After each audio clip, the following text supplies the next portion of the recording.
Bonjour à tous et bienvenue sur boursicoté.com pour cette nouvelle analyse technique Forex, matières premières et crypto-monnaies avec une paire de devises euro-dollar qui valide donc la poursuite de son mouvement baissier suite à la rupture ici de la zone des 1.0780.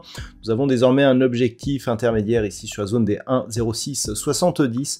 En sachant que tant que l'on ne remonte pas ici au-delà des 1,0780, eh bien l'objectif est désormais un retracement total de la dynamique donc qui avait provoqué ces retracements de Fibonacci, à savoir un retour sur la zone ici des 1,0515, très proche donc de la zone majeure des 1,05. Ce que l'on peut constater, c'est que nous avons un affaiblissement de cette dynamique baissière, on le voit bien ici sur les indicateurs, même si le RSI ici est très proche de sa zone de survente. Attention donc à cet objectif et éventuellement donc au franchissement qui irait dans le sens d'une validation d'un retracement total de la précédente dynamique.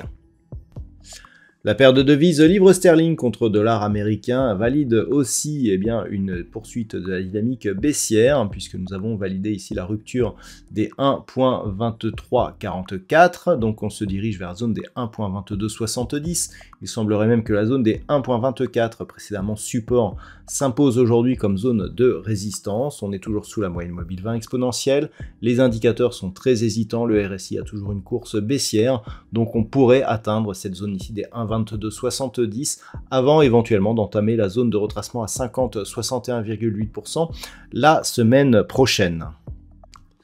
L'or est aussi un actif qui pâtit de la remontée du dollar. Le dollar index est repassé au-delà des 104.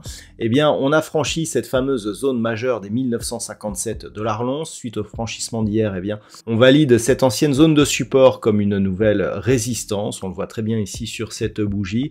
Et donc, on peut s'attendre ici à avoir une poursuite du mouvement vers cette zone ici 1910-1912 $ l'once.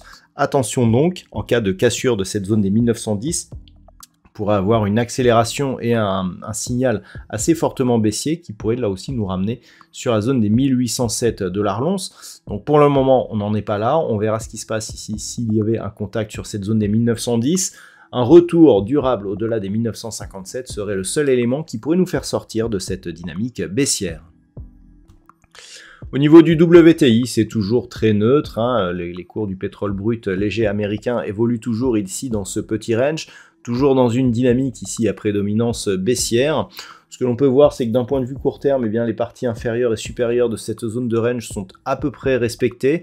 Donc on est ici dans une phase de neutralité, dans une tendance moyen terme très peu directionnelle. Il faudrait dépasser l'une ou l'autre de ces limites pour essayer de retrouver un petit peu de dynamique de tendance.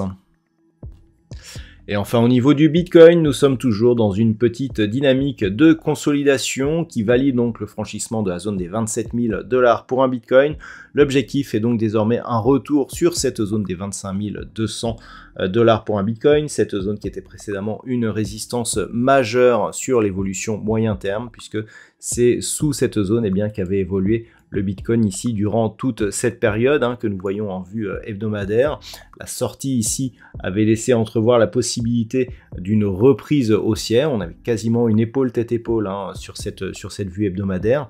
Le fait de repasser éventuellement donc sous cette zone des 25 200 invaliderait donc cette configuration et neutraliserait le mouvement qui d'un point de vue moyen terme est toujours haussier, vu que nous avons dépassé ici cette zone de résistance majeure, mais une réintégration annulerait ce signal.